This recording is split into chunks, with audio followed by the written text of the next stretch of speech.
Okay, we'll get started. Good morning, good afternoon, good evening, wherever you're calling from. My name is Frank Riley. I am a senior M&E analyst at Ideal. I'd like to welcome you to this session entitled Data Requirements for HDP-Oriented Contingency Planning.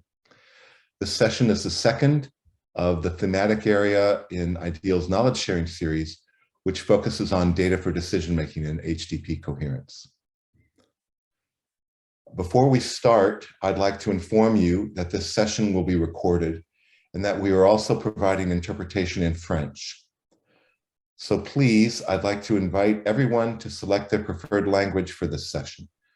You can do so by clicking the interpretation icon at the bottom of your Zoom screen, and you can select either English or French. You can choose to mute the original audio or listen to it at a lower volume while the translation plays over the conversation.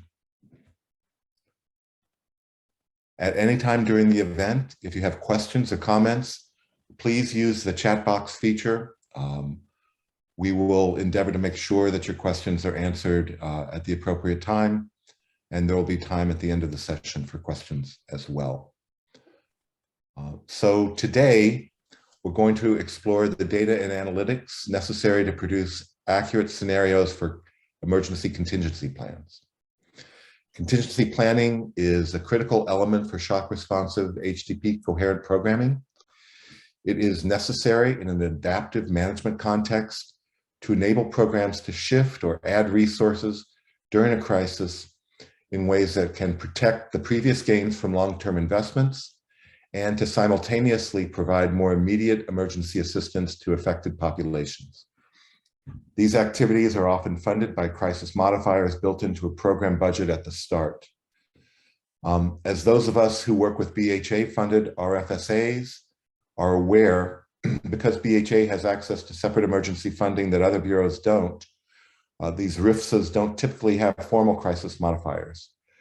However, even in that context, the need for a pre-existing contingency plan is just as important to ensure an early response to a crisis. In this session, we will hear from Patrick Cantin, Chief of Party on the Terrace OV activity in Burkina Faso and Niger. He will discuss his experience with contingency planning on an HDP Nexus activity that has deployed its contingency plans on multiple occasions. Unfortunately, due to unforeseen circumstances, Perrine Piton, who works for the BRICS consortium in Somalia, will not be able to join us today. So we're putting a lot of pressure on Patrick to carry the session, but there's a lot of interesting information coming out of their activity in Burkina and Niger. And so we're really looking forward to hearing from him. Following the dynamic dialogue, we'll open the conversation to audience members who'd like to share about their own experience with contingency planning. And we hope this will be a good opportunity for us to interact with one another. Today's session will be hosted by Justin Giannetti, who is currently the Senior Officer for Information Management and Risk Analysis at IFRC. Justin's focus is on how decision makers use evidence to make policy or take programmatic decisions.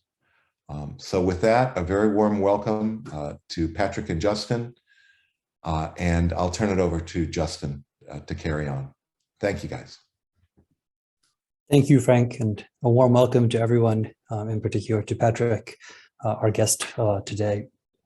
So my first question, Patrick, is to ask you to describe some of the really interesting work that you're doing. Can you tell us, about what your activities in Burkina and Niger, and how you got to where you are today?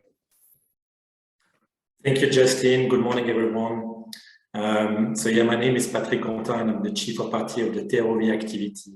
TROV activity is actually a USA 5 years program that is funded in the Sahel, in Burkina Faso, and in Niger. It's a development project that is working across 3 sectors. The first sector is water security, the second is productive land use, and the third one is risk management. I think it's important to understand that it's a systems approach. We're really trying to strengthen the resilience of institutions, mostly at the commune level, so not at the community level, but at the commune level. So when you look at this type of programming, and when you look at the spectrum from emergency response to development work, it strongly leans towards the development aspect, the development work that we are doing. One thing that is also important to mention is that if we are not working at the commune level, we are having very strong collaborations with RIFSAs who are working at the community level, and who are building linkages between their intervention at the community level, our intervention at the commune level, and also other interventions at the national level. So it's really our way, in fact, to be in touch with the community level work and to link it to the national level work, which is very useful across all the three sectors, and in particular across the risk management sectors that we're going to delve into a bit more during this conversation, I believe. One thing, well, I think most of you know that the Sahel is a very volatile area of the world at the moment. It's been affected for decades because of climate change. So we've seen a lot of droughts, we've seen floods right after periods of drought affecting the same communities. They are having like another number of disasters that are affecting them, such as epizootics, epidemics. We're having like a fire across grassland. So a number of risks that materialize quite critically. And over the last, let's say, a bit less than 10 years, we've seen a lot of insecurity in that place.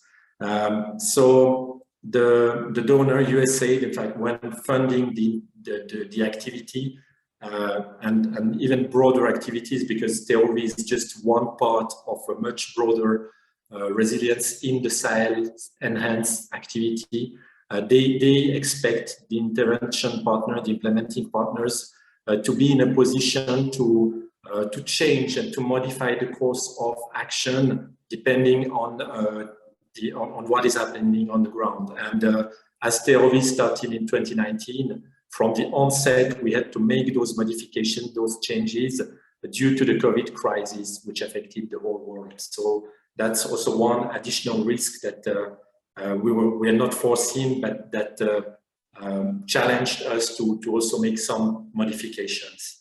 For that purpose, in fact, USAID agreed to have like an inbuilt crisis modifier within the TOV activity, and that crisis modifier could be activated along the lines of an activity contingency plan. And I think that's just in a nutshell what TOV is all about, just to put it in perspective before we go a bit further into the details. Okay, thanks, Patrick, for that really useful contextual information to sort of set the stage for the more detailed conversation and in-depth questions. Yeah, I'd like to pick up on something that you just mentioned with regard to the contingency plans and the different, exogenous shocks that may occur. So it's a two-part question.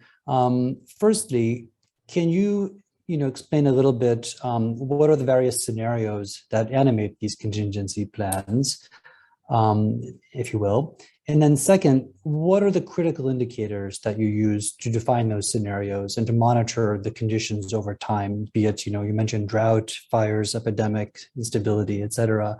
Who chooses those indicators? Who sets the thresholds? Based on what sources of information, connected by whom, validated by whom, and so forth? Do you mind explaining that for us? Yeah, sure. Maybe, in fact, I'll start by delving a bit more in the third component of TOV, which is the risk management component. As I said, we're trying to build the capacity of institutions, in our case at the commune level. And what we did, I would say, is like three main activities. First, we've been working with those communes to support the contingency planning of the communes. And this is something that is required by all the communes, but not necessarily being done all the time due to the lack of resources time or expertise.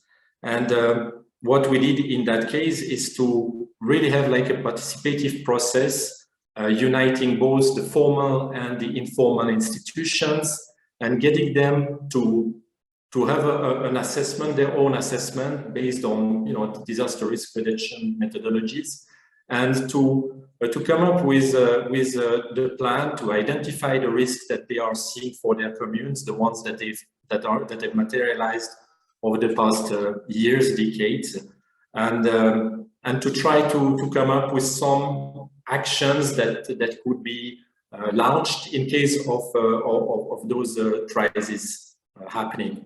The second one linked to it is that we're working with those institutions to work on the data collection and transmission process.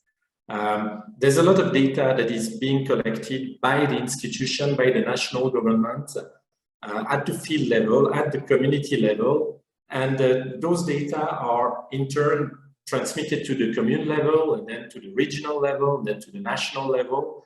And as very often, in fact, this system doesn't work as well as initially designed. And we have been working a lot also with the RIFSA at the community level, but for us at the commune level, to come up with a data collection process that is useful for the state to make some decisions when they are when they are confronted to a crisis.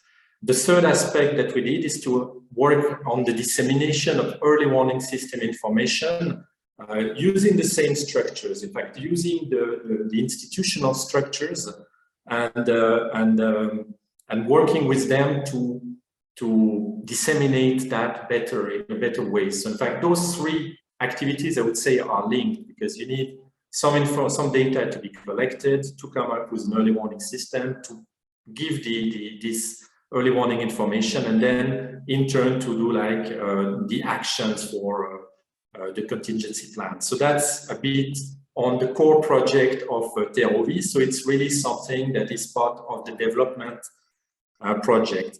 So what we saw is that three main risks came across all the plans, and that was valid for Burkina Faso and also for Niger, for the 40 communes where we work.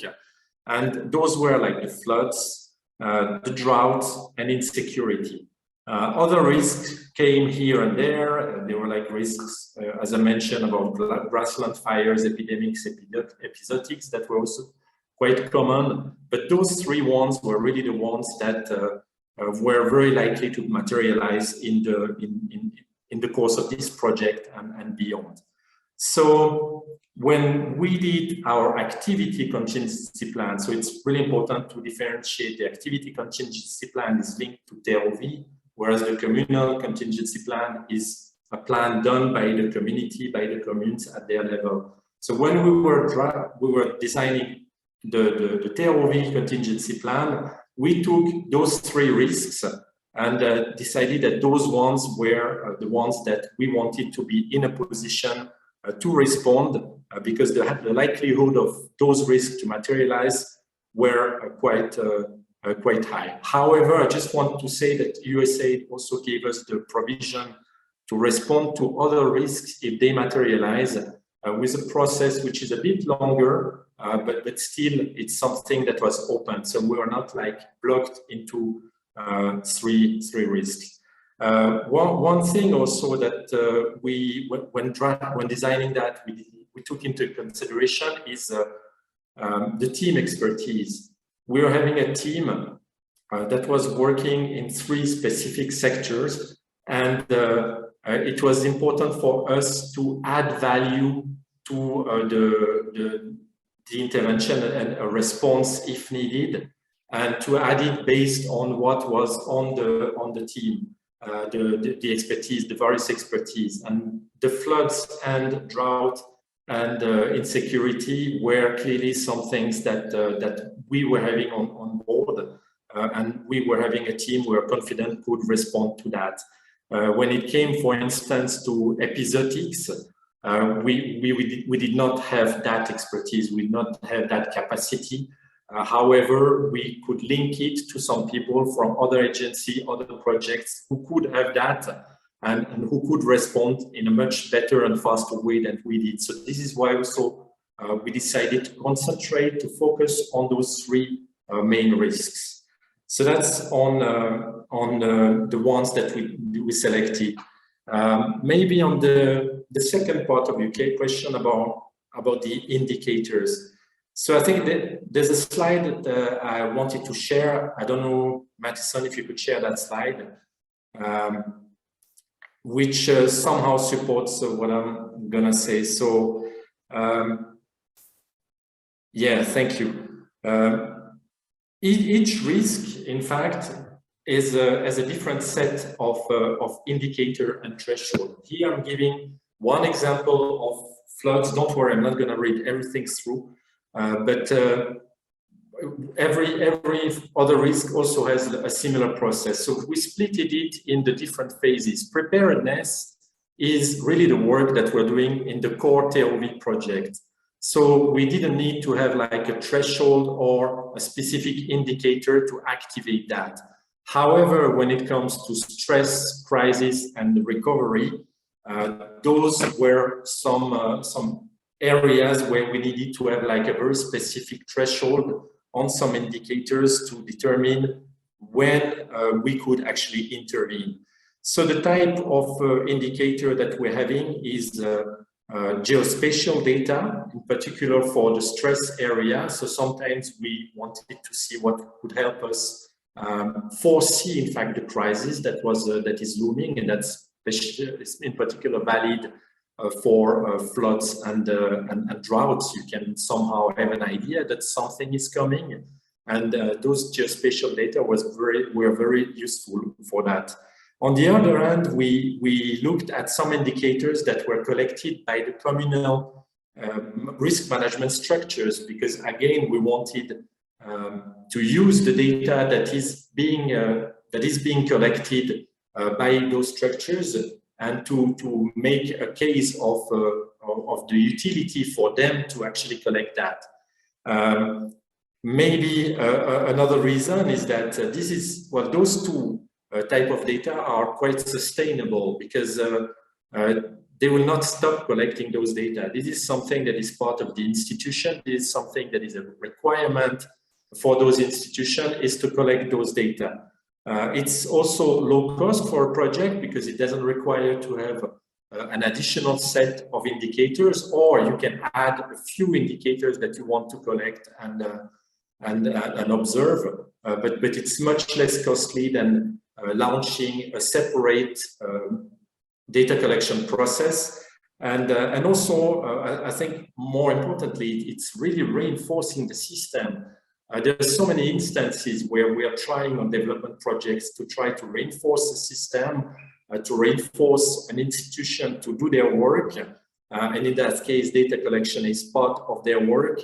And when comes an emergency, some agencies are ignoring that, because you may have questioning about the time frame, the data quality, etc. So I think it's very frustrating for those risk institutions who have been working on that for decades, who know the subject. They are really experts in that, who do not necessarily have the means to collect the data all the time, but it's really frustrating for them to see those data not used.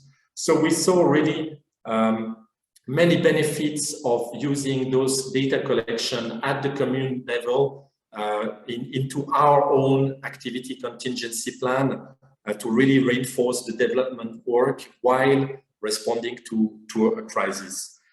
So if I look a bit into the indicators that we chose, well, for drought and flood, rainfall is definitely something that is obviously critical in different ways. Like if you have a period, let's say, of 10 days without rain during the agricultural period in the Sahel, you can foresee like a real impact on the crop and on the food security of the population. And this you can really monitor a bit in advance, and you can know that already in September that something's not going to happen the way it should in terms of the agricultural prospects. In terms of floods, it's a bit more short term, but when you have like some rains that a couple of days with heavy rains of, let's say, 70 millimeters was the threshold that we used over a period of 2 days, then it's very likely that some of the communes where this is happening or in the vicinity of where this is happening, it's they are likely to be affected. So those are some indicators that we looked at. For insecurity, we determined also some proxies. The displacement of population is definitely one indicator that we are following for insecurity, and also like access to water, and also like how many people are trying to get access to a particular water point are some things that that we looked at. So really the stress on the infrastructure. I would like to say that from about the threshold.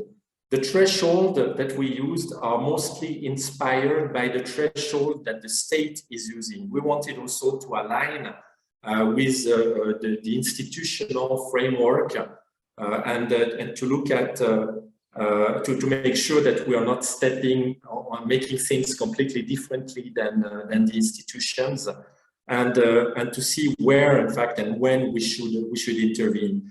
So the state has some particular threshold, and they consider the capacity of the village, of the commune, of the region, or the national capacity to respond.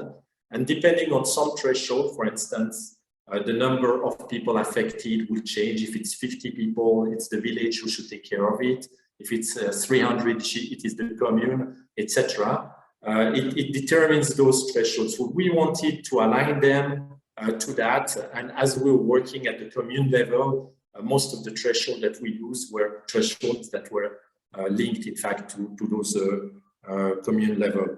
Ultimately, the ACP has been submitted to our donor for approval, for discussion and approval, and they are the ones who aligned also with these views, and they agreed that lining it up to the national thresholds and to the indicators that are already collected made a lot of sense, in particular for a project like TROV that is really trying to reinforce those institutional capacities. Okay, thanks for that very detailed illustration of how it works. If we can leave this slide up for just a couple of seconds longer. Patrick, next I want to ask you to tell us, an example, a specific, concrete example of, when it's actually worked in practice, be it in relation to a flood, drought, or instability. But before we move into that, I want to stay on this for just a second or two longer, because as a data person myself, I couldn't help but notice that column there for data source, and the validity and the credibility and the believability of data, particularly in humanitarian contexts, isn't always taken for granted. I used to work at the Internal Displacement Monitoring Center, and displacement data is often inherently political, and there's often a lot of questions that attend to displacement data. So can I ask you to say a little bit before we move into that concrete example of when and how it's worked? How is it that you were able to use, in this case, data from NOAA? How is that a credible source for rainfall in this context? How is that permissible? And then same with I see that the other sort of indicators are based on data from OSV. Can you explain a little bit about that process of how you managed to identify those as the right sources and get the buy-in to use those sources? Yeah, so well, I think you're right. Every data collection process in a context like such, in an insecurity context, is political per se. However, as I said, in fact, we are using some data that are, in that case, that are being validated by the institutions. It doesn't prevent us from also looking at different sources of validation and to somehow triangulate those data and look at other reports that are being done. And we are actively participating in the clusters also. We are looking at the general assessments that are being done. We are also closely monitoring the assessment reports that are being done by the national state also, because they usually do some their own assessment when there is a crisis. In particular, in Niger, they do like every year they do like a post-season, a post-harvest assessment to look at how it goes, and we are looking at those different sources of information and trying to make sure and triangulate that. I think you can always you could always question some of the data, and but I think at some point, in particular when it came to the drought, everybody was in agreement, because like there are so many reports coming here and there, and at some point, you need to maybe go beyond the data and go into action and take the risk of taking those actions. About the weather prediction data, this, we're looking again at different sources. We're looking also at FuseNet, also reports that are being done, and nothing's perfect. When you look at NDVI data or rainfall patterns, it gives you a broad indication. I mean, the indication that we're having at the moment in the Sahel is that this year is going to be a year with quite a good amount of rains, and some areas might be affected by them. What I think is important also is that in the core project, when I mentioned, that we're working with early warning system, we're working again with regional institutions and using different sources of data and trying to collate them. And the one thing that we're doing with regards to the communes is that we take like some regional assessment, and together with an institution called AgriMet, we're making some reports that are more linked, in fact, to the commune, the particular commune. So we bring it down to the commune level. So this helps us also look at the different indicators a bit more in detail, and to look at how each and every commune is going to be affected in particular by that. Now, in particular, when it comes to stress, as I've said, this is preventive indicators of further potential materialization of risks. So this is where I think we were a bit more, there's a bit more, I wouldn't say lenience, but a bit more understanding that, yes, there is a chance that this becomes a reality or not. And as with every early warning system, you don't have it doesn't give you the truth. It gives you like a good indication of the trends, and the good also. So this is how, in fact, we managed to come back to that. Maybe one thing also is that when it comes to crisis modifier activations, we need to have a set of data that is ideally, in fact, is as simple as possible and as clear-cut as possible. And when you simplify something, you lose on the reliability to a certain extent.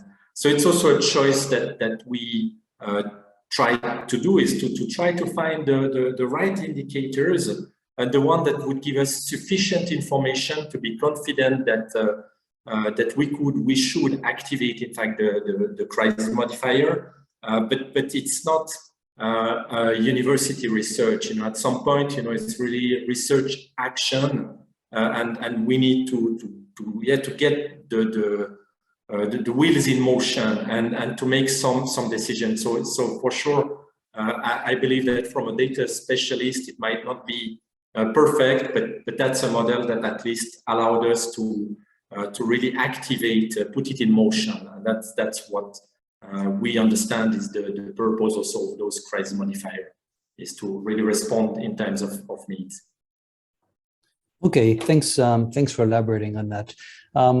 I'm going to come back in a couple of minutes on another kind of a trade-off, not the one that you just mentioned, versus with regard to the interpretability versus reliability of these indicators. But let's just park that one for a minute, and let me let you get back to my original question, which was really if you can kind of take us from this kind of more abstract or hypothetical schematic, has the plan on paper, as it were, to how does it actually work on the ground? Like when did you actually do this, and what were the kind of key, if you will, success criteria that made it work in that context?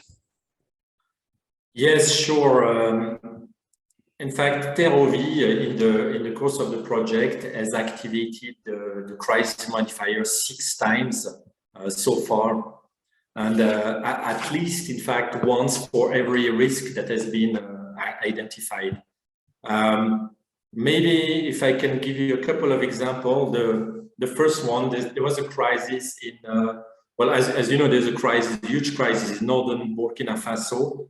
And there was like huge displacements in 2020 towards a town called Barcelona.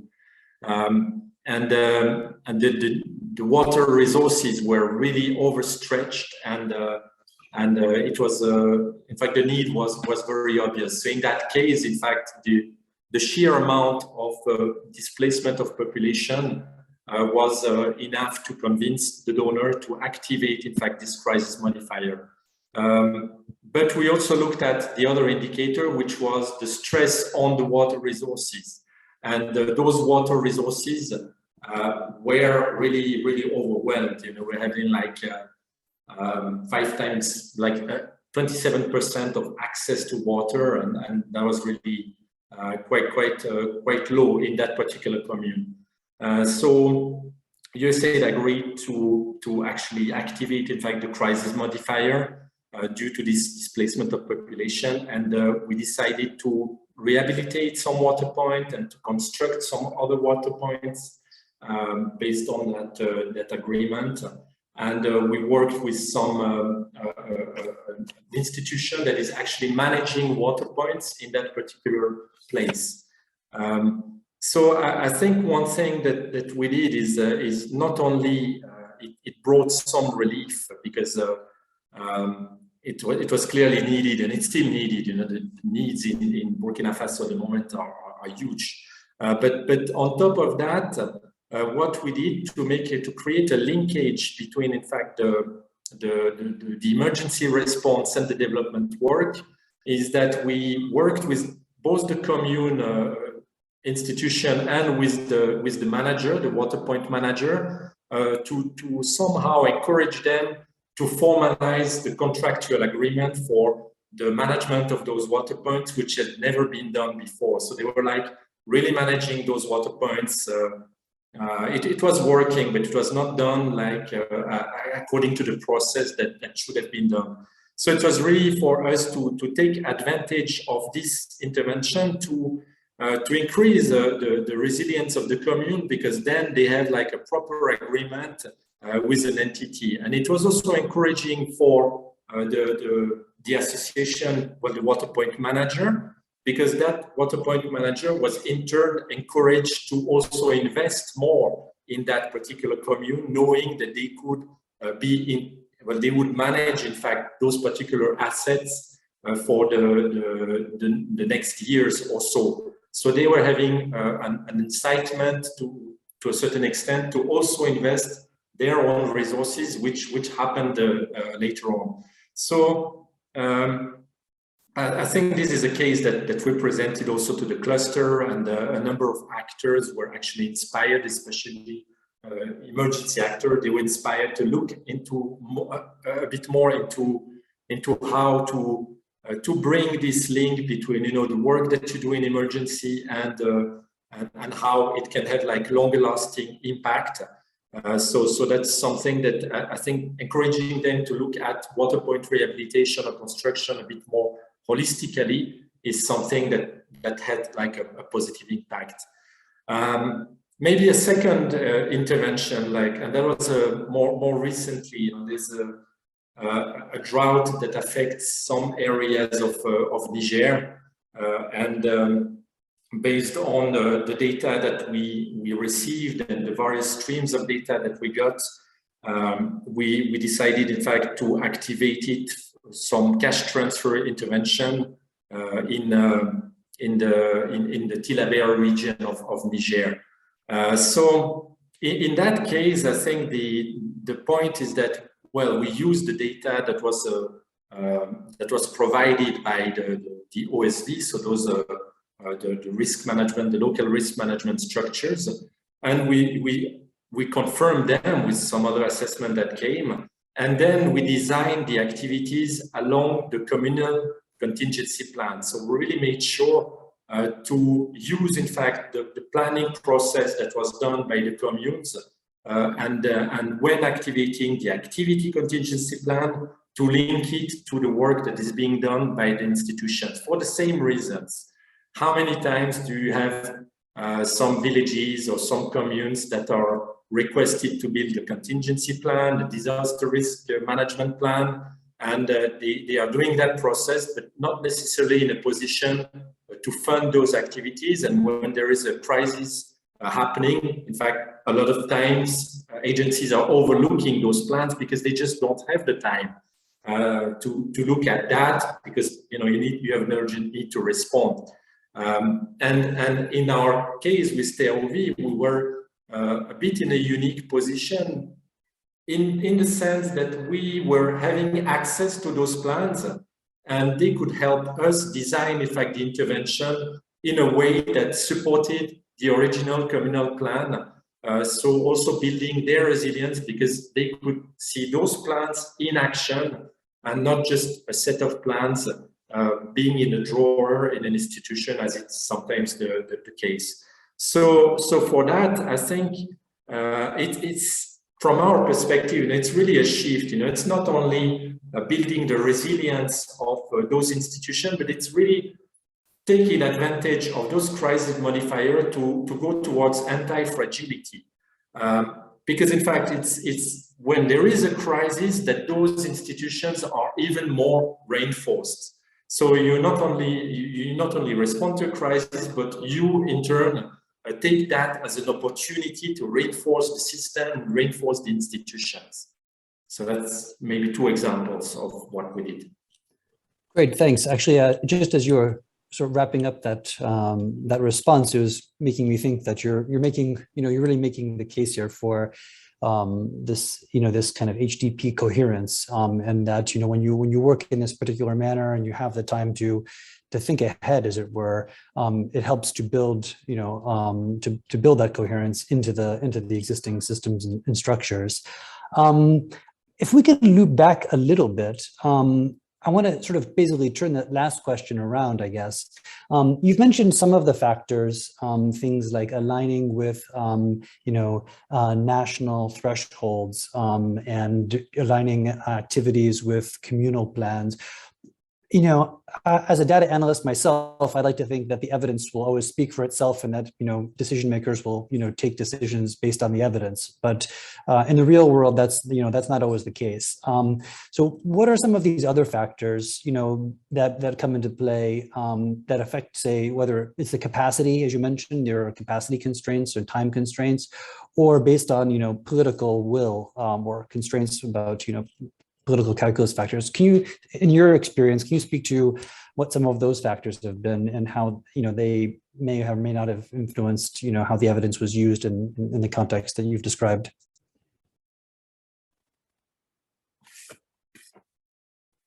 Yes, well, you're right in the sense that if the human being was rational, it would be easier to navigate. But I think there's been quite a number of proofs that it's not really the case. So, but in our case, I have to admit, I gave you two examples where we managed to have something that worked and that was having some great synergies between, in fact, the humanitarian and development approaches. But it's not rosy at all the time. And one of the issue is just about those blurred lines between what's a humanitarian, where does humanitarian intervention stop, where does development project start, and that's something that that gave us a lot of discussions at the onset of the project. It's really to better understand about what is the actual added value of TROV to intervene there. Another thing is maybe the scale of the intervention that we should look at. Those crisis modifiers are not of the size of a humanitarian response. So it's really for us to maybe determine what is where we should intervene, to which extent, how we should somehow which area we should prioritize. But then it's really about a lot of in fact, it's about the role, to define what is the role of who. Another thing is when you have data that is collected, and it's not that we manage to activate, in fact, the crisis modifier all the time when a certain threshold was there, and because there's also an administrative process that is linked to the activation of those crisis modifier. We also need to make sure that we intervene in a way that is also acceptable from the government perspective when it comes to a development project, especially a project that is reinforcing the institutions. So at some point, there's been a refusal of some crisis modifier intervention, activation, or some activities of the crisis modifier that were not approved because other actors were maybe better positioned to do that.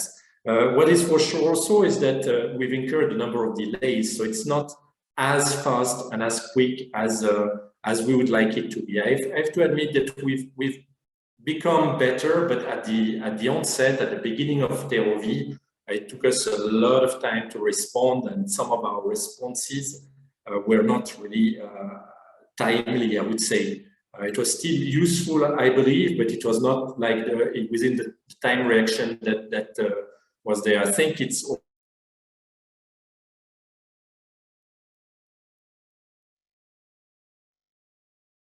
Have I lost Patrick? Can someone confirm if it's me or Patrick?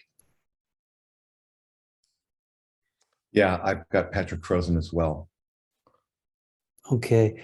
While we're waiting for Patrick to come back, I believe he will be back, I do want to take just a second to acknowledge the really interesting questions that have been posed already in the chat. Some of them have anticipated some of my own follow-up questions.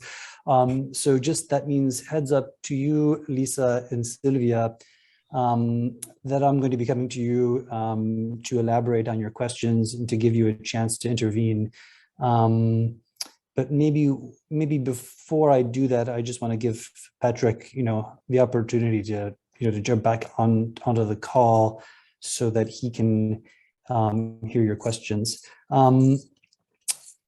If he doesn't turn up in about a minute or so, what we can do is, maybe what I'll do is I'll just ask you to, rather than pose it as a question, actually ask you to, weigh in more as a comment, as a personal reflection, if you don't mind. I don't mean to be putting you on the spot, but if you agree, maybe we can take it that way to basically to keep the conversation going. Is there any indication that Patrick has rejoined? Not yet? No, not yet. Not yet. I think he's trying to rejoin, but yeah, it might be a good time to get some of the experiences of others. We have a number of people who have been asking questions. Sylvia especially has information to add. Joellen, I think, is here and also has, in addition to Lisa. Great. Yeah, and I see that Joellen has already raised her hand. So before I jump in with and invite, and start calling on Sylvia and Lisa and others who haven't yet given me their permission to call on them, let's start with Joellen, who's got her hand up. Over to you, Joellen. If you don't mind introducing yourself too. Okay, sure. Hi, I'm Joellen McGann. I'm a program manager here in Washington, D.C. for ACDI VOCA, and I am the manager of the VIM Plus program in Burkina Faso. And I think it's really interesting to hear the experience of TerraOV. I know we've worked very closely together with TerraOV, especially I remember at the beginning as we were launching. As they were launching, we were helping them with a lot of the initial efforts. I think one of the situation we faced in Burkina Faso was we had ACDI VOCA had implemented the VIM program, which was the RIPSA previous to VIM Plus, and had been in Burkina for 7 years. We had a team who was very experienced, and we understood the problem was the insecurity was further north than Centre Nord, and designed our program in that context. And 2 months after we were awarded the VIM Plus activity, there was kind of a watershed event that kind of created where the insecurity started to spread, and quite quickly. And I during that period, it was a period of a lot of uncertainty for us, and trying to reconfigure our contingency planning and work with Food for Peace at the time. But then you also had the transition to BHA happening at the same time. So it was a little bit of a confusing period. I think some of the major challenges I, as a manager, faced was having those discussions with our team on the ground about what was happening and whether or not we needed to start thinking about this insecurity becoming more of a problem. And I think at the onset, we had a lot of resistance from the team. And I thought that was just an interesting dynamic. I think wherever you live, if something started happening, you would look around and you would hope for the best, of course. And as Patrick so nicely said, people are people, and they don't want this to be a growing insecurity. They want it to be okay, something that just goes away after a while, which in Burkina, or at least in Centre Nord, it had been. But it did set us a little bit on the back foot. I found a lot of time was spent trying to talk to the team and really have an honest conversation about what was going on around them and how did we need to respond without being too alarmist, yet doing it in a way that's logical and ensured that we were able to provide the support to our project participants. And so that was one particular challenge. I also think that our initial contingency plan was quite rosy. We had droughts, we had floods, we had disease, animal disease.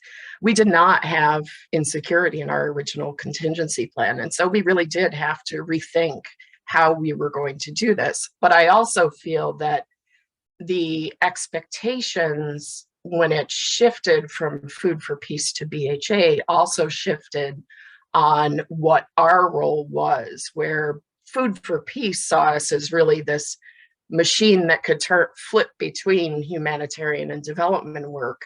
I think BHA sees us as more of a development partner who works alongside some of the humanitarian actors. So it's been, but what we found that works for us is this annual and periodic reflection on our contingency plan as part of our work planning process that allows us to continually adapt as the situation changes. So I think those are some of the lessons learned and challenges that we've faced. And just wanted to share those to see if that resonated with anyone. Well, thanks a lot, Joel. And there's quite a lot to chew on there. I'm going to come back to some of the other questions put into the chat in a couple of minutes, but I really don't want to lose the opportunity to pick up on a couple of things that you just mentioned, especially or selfishly because they, echoed some of the things that I was thinking as I was listening to Patrick, earlier too. So there are two in particular that I want to pick up on, two aspects of what you just said I want to pick up on, and I don't want to put words in your mouth, Patrick, but I am tempted to, I'm gonna maybe make a provocation or something. So firstly, you described the risks that are, more or less in scope, flood, drought, conflict. In the Sahel, as in other places, these aren't necessarily isolated phenomena. Drought and conflict phenomena are often interrelated, and that there's even potentially a feedback loop between the one and the other, depending on which impacts you're thinking about. Displacement certainly being one of them. And then at the same time, Joellen mentioned the shifting perceptions and priorities, perhaps, of a donor and how things are, envisaged.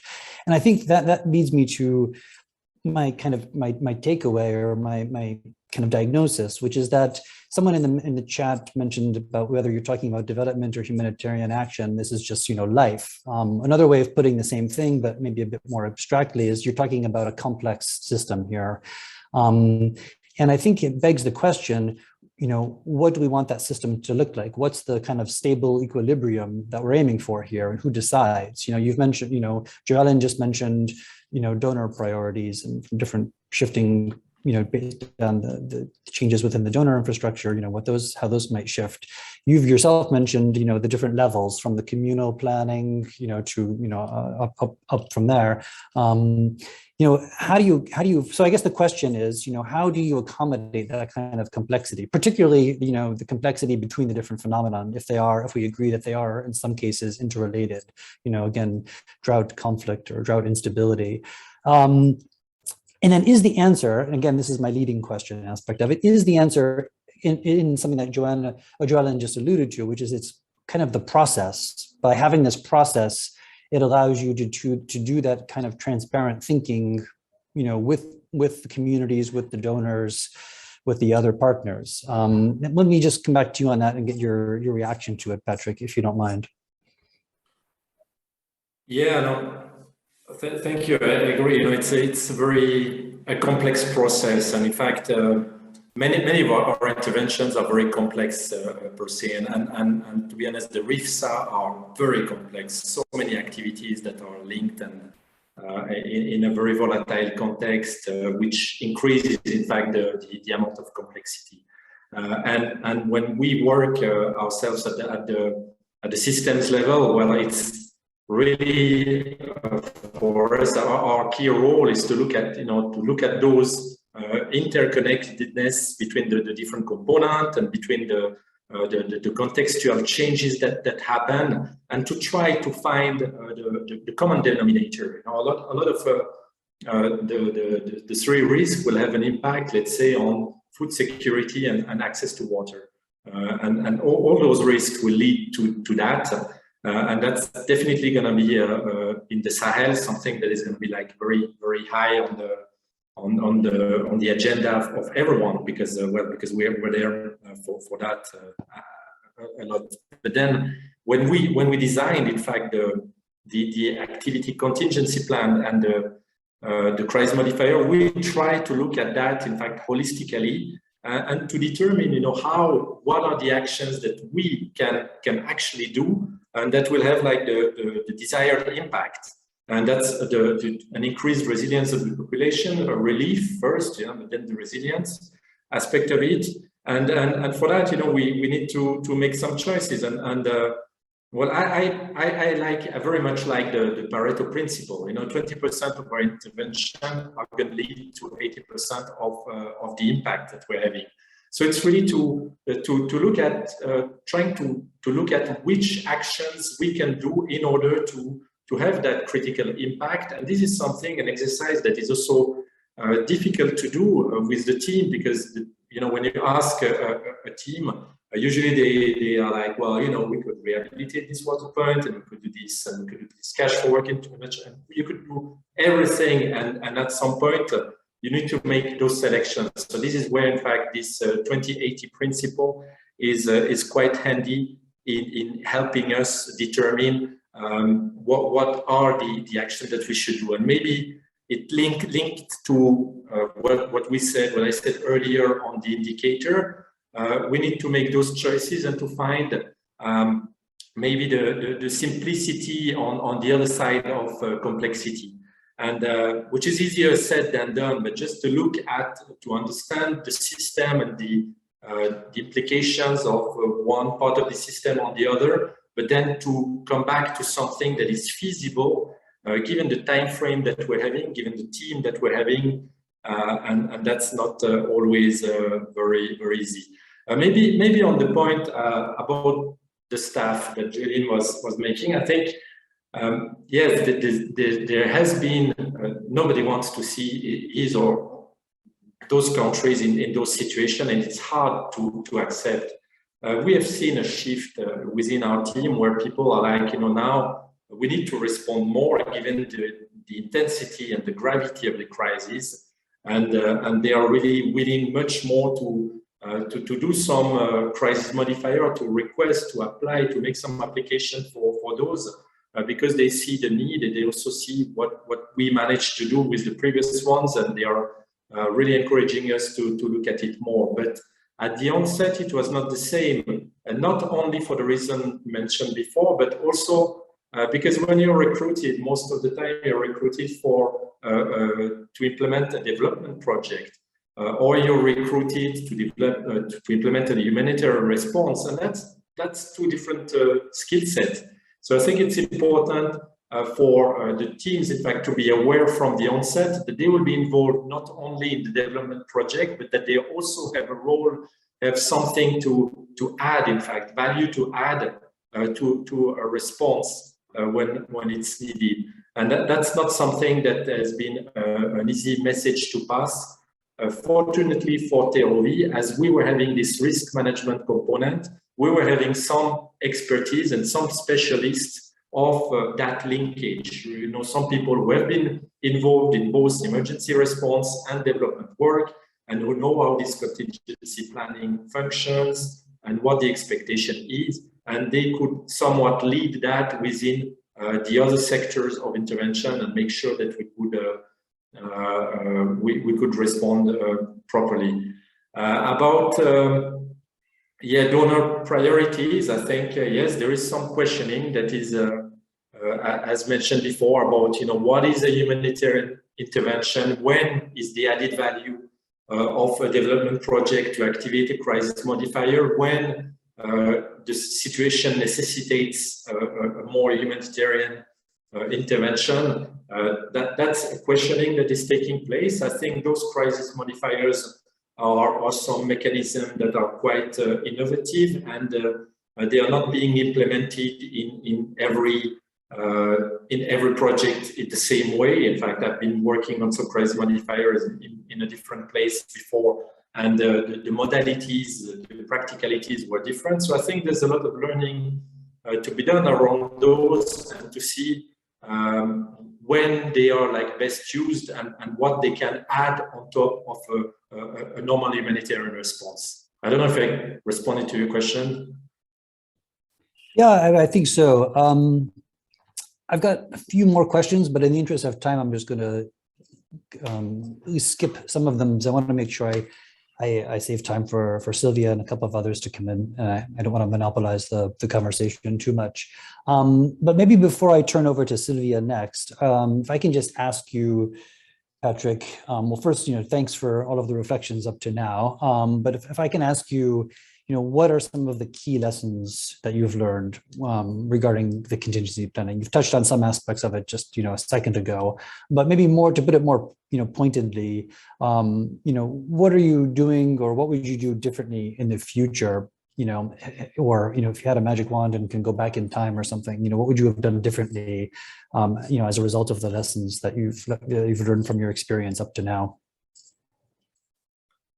Yeah, so I would say first, is about the staffing. In fact, as I said, it was lucky to have some people to have that expertise on board, some people working on risk management, contingency process. So that's something I would encourage people who are having a contingency, a crisis modifier embedded in their project to also have someone who is dedicated to that. It takes a lot of time also to develop crisis modifier proposals, etc. So it's something that I think is important. Another one is prepositioning is absolutely key, and we know that, and it's sometimes difficult to get it done on the ground. So when I'm talking about prepositioning is for staff, to have a roster of people, short-term consultants that will come and help in terms of crisis, because one of the risks, if you overstretch your team, it means that the development work will not move forward. So we've experimented some delays on the development project because some of the staff were really involved in that. So you could have like some rosters, some consultants, TD-wise.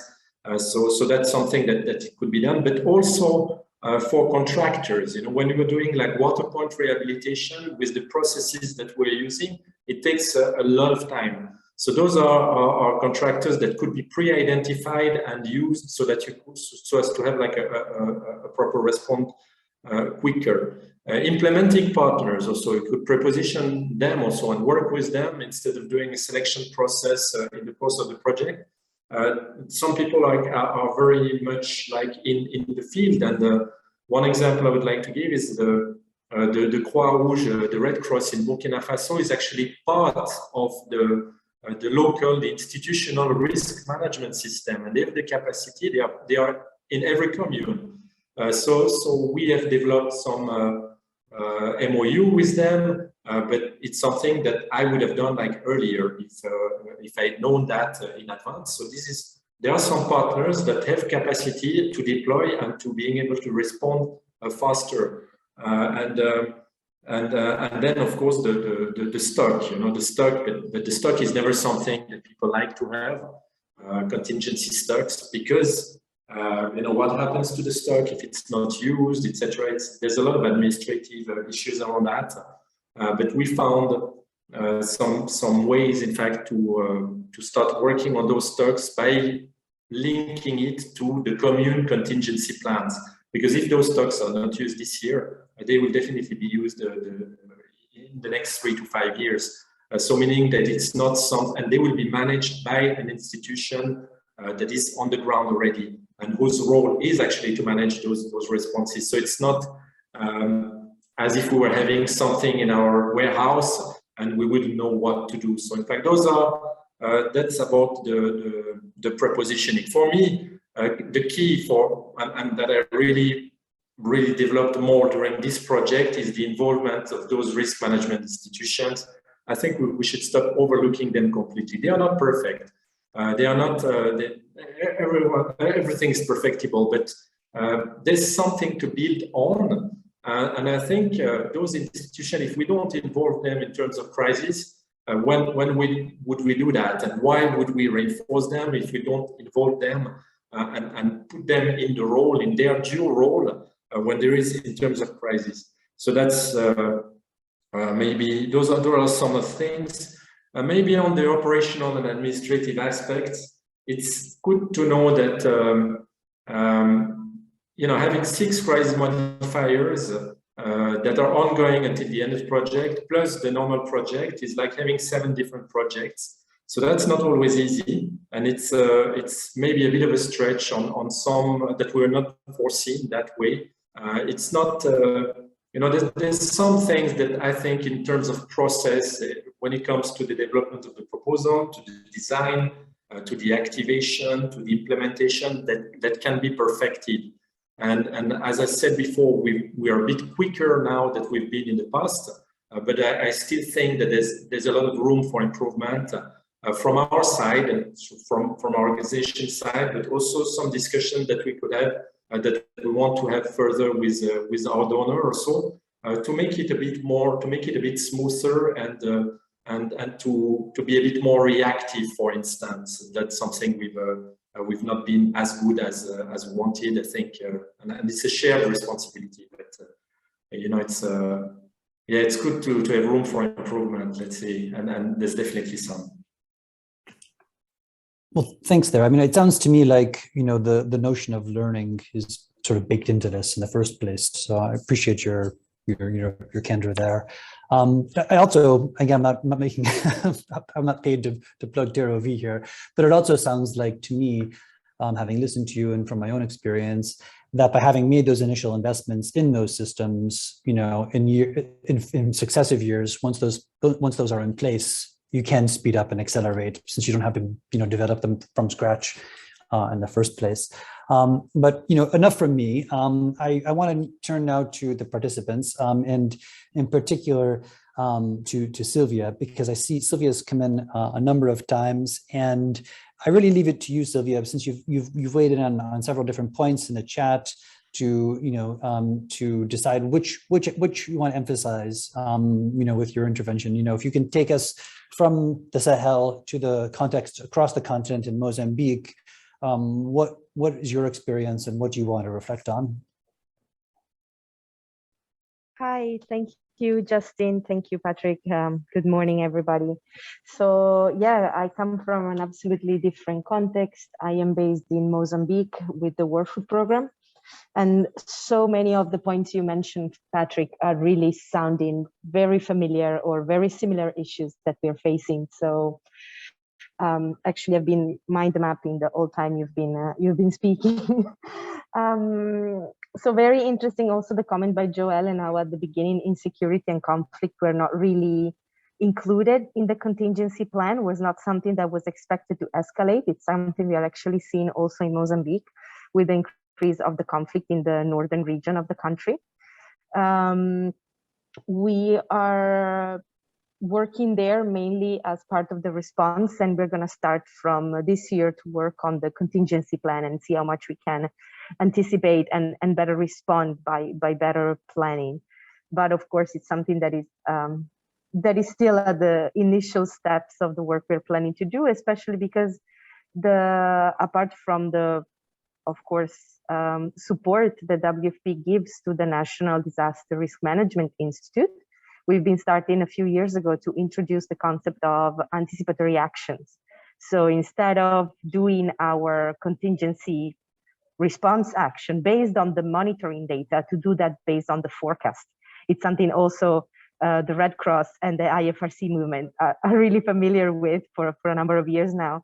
And so that's why it was interesting for me to see the indicator you said you're using to activate this contingency plan.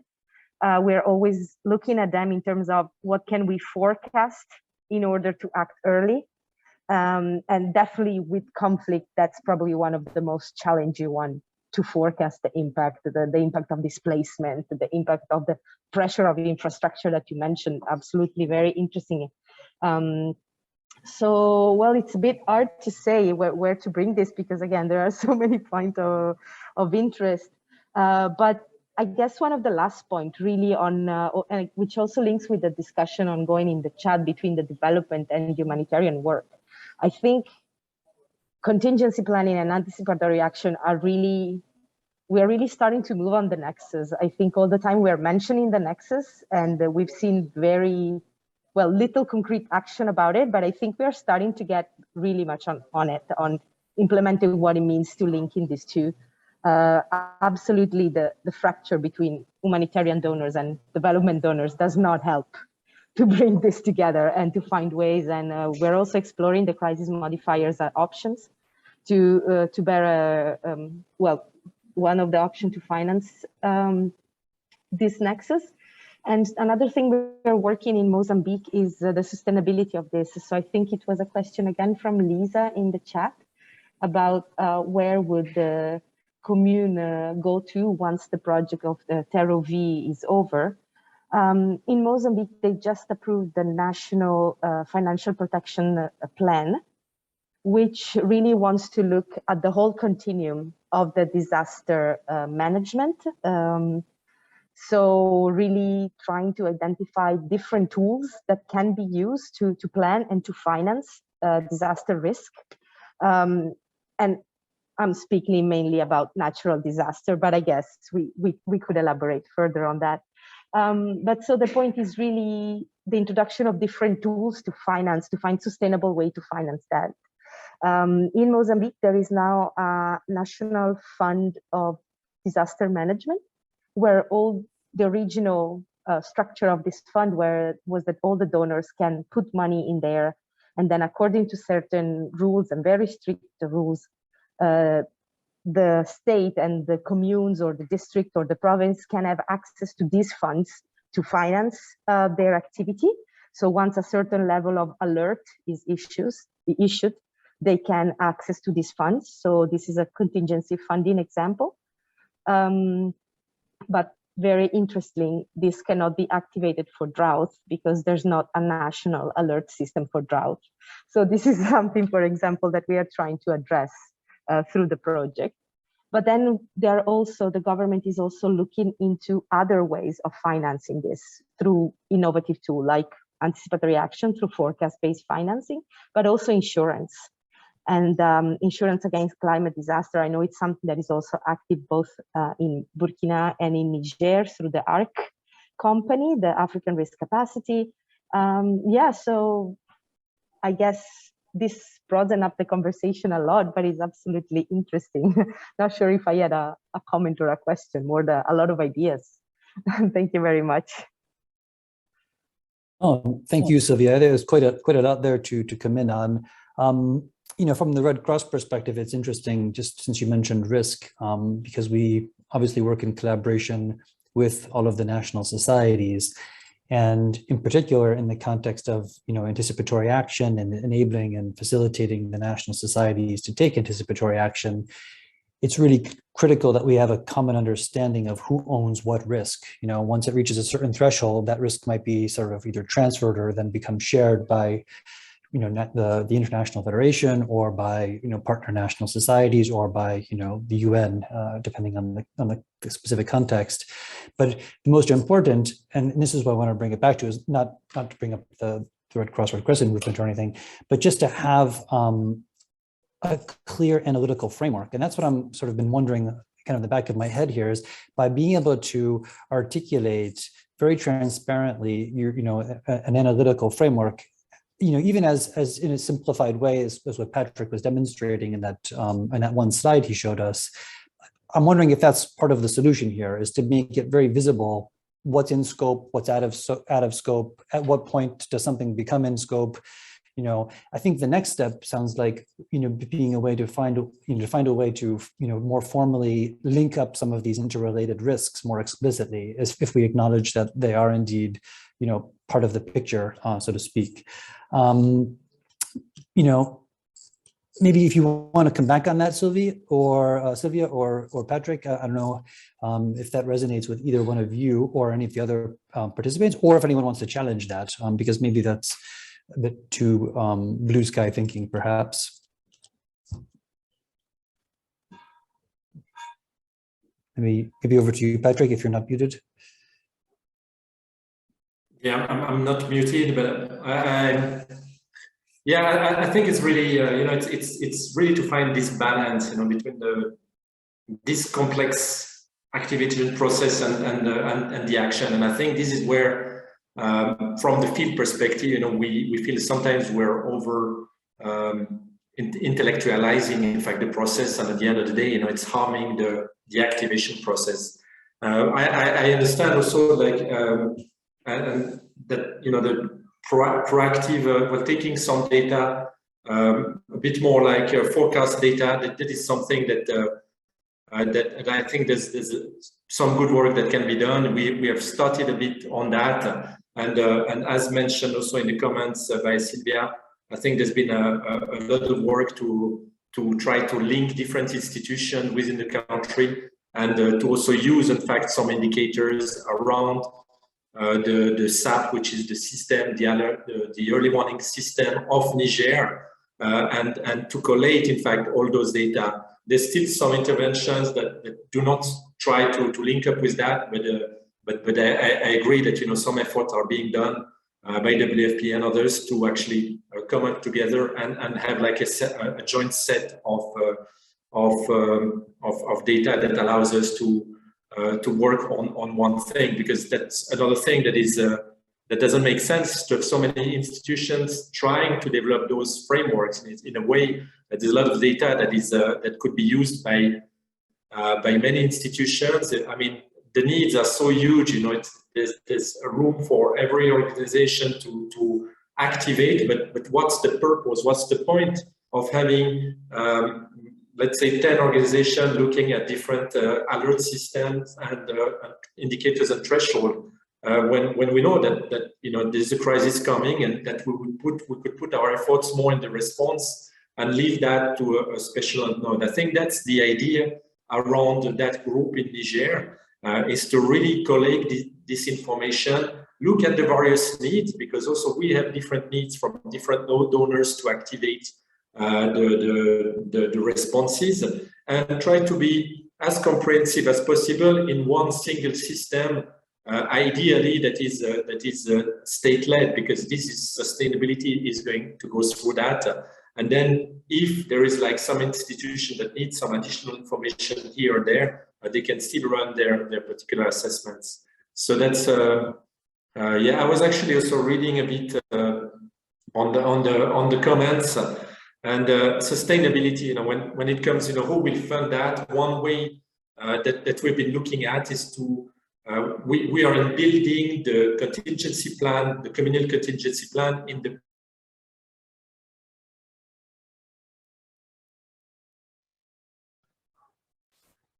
I think we may have lost Patrick for a moment again. development plan of the communes. So funding. Hello? Hello, Patrick. We Hello, can hear can you. you Go hear ahead. me? Go ahead. Yes, we do. Yes, I was saying that we are putting this contingency plan within the development plans of the communes. So in fact, those communes plans are actually funded. So it's one step to make sure that they continue and they get attention. If it's not in a budget, it's never going to be funded. So that's the first step, is to actually get it in the development plan and get it in the communal budget. From there on, it's also to encourage, to give them their role. And when there is a crisis, to encourage them to hold the coordination meeting, the stakeholders meetings. And we've seen a number of places, notably in Burkina Faso, where the crisis has really strengthened their role. In fact, right now, they are really having a strong role in the communes in Burkina Faso through the Délégation Spéciale, and they have been empowered. And I think that the work that is by TROV and others, the capacity building of those risk management institutions, has helped them to be in this position and to be able to really take ownership of their role. And now we've had a number of instances where many agencies are actually linking their interventions to those structures. Ideally, it would be well, ideally, it wouldn't be necessary for agencies to fund those interventions, but that's one step in the direction. Having several institutions relying on the same institutions is going to help them to be stronger and to really take ownership and their role and be empowered. Over. Thanks, Patrick. I've got one last question for you, but before I dive in with it, I just want to give the rest of the participants the chance to come in, because if someone else has a question, I'm happy to prioritize yours over mine. So let me just wait for 2 seconds to see if a hand goes up. If not, Patrick, I'll give you one last question to respond to, picking up on some of the things that you just said a second ago. Justin, if you don't mind, I think I would really like to add something on what Patrick just said. Please do. Go ahead, Sylvia. Over to you. Thank you. He was saying earlier about the risk of over-conceptualizing that can harm the actual activation. And I think it really links well with this last point he made on how activating, even if sometimes not so perfectly or not so timely as we would have wished, as he mentioned earlier, it can actually be a super important step to build this capacity to face compound risk. So as the risk gets more complicated, but we try activating once and we try responding once, that irons out the processes, the procedure, the coordination meeting, the ownership roles, and that helps. Once all of this starts working better, it also helps address the unexpected should this come up. Because if the system, let's say in a normal foreseen context works, it's also more resilience to face what's unexpected. So I think this is super important to just activate and start giving it a try sometimes. And linked to that, a point that I wanted to add from earlier is the importance of trying to build and trying to collect evidence to build a strong monitoring and evaluation system around it. Contingency planning allows us, as Patrick said, to really think of the impact that we want to make, or the negative effect that we want to avoid, and to reverse engineering what can we do to avoid that. And I think it's super important to see how we actually performed and to see if the action we chose really helped us avoid or mitigate that impact, to build the monitoring and system and the evidence around it, to then really also feedback into that system that starts being activated and say, okay, we can improve on this, we can improve on that. And again, going back to my initial point, I think this really helps increasing the resilience of the institutions that are doing this, and also becoming better prepared when the unexpected comes or when there's a big escalation. And it's step by step. And I think there was a question about that. How is capacity building done? And I think this trying to build the one little brick on top of the other step by step is really important. Thank you. Okay, no, thank you, Sylvia. I'd rather have listened to you weigh in there than heard myself pose another question. I think we're actually just about out of time. The question that I was going to pose is probably not one that Patrick can answer quickly nor necessarily easily. So we'll have to save it for another session, perhaps, Patrick, or for some beers someday. Let me turn it back to Frank for the wrap up, and just to thank you all for your time and attention so far. Thanks. Thank you, Justin, and thank you, Patrick, Joellen, Sylvia. I thought this was a great conversation, and we certainly compensated for the loss of Perrine. In the course of it, it was just a highly intelligent and very relevant sharing of ideas. And again, thank you all for your participation in that. It was really a great conversation. We're almost at time, but before we let everyone go, we'd love to hear your thoughts on this session so we can improve on our future events. So we really would love and hope that you would be willing to take a short survey. It'll take less than 2 minutes to complete, but again, it's really valuable input that we will take very seriously, and we would appreciate your participation in that.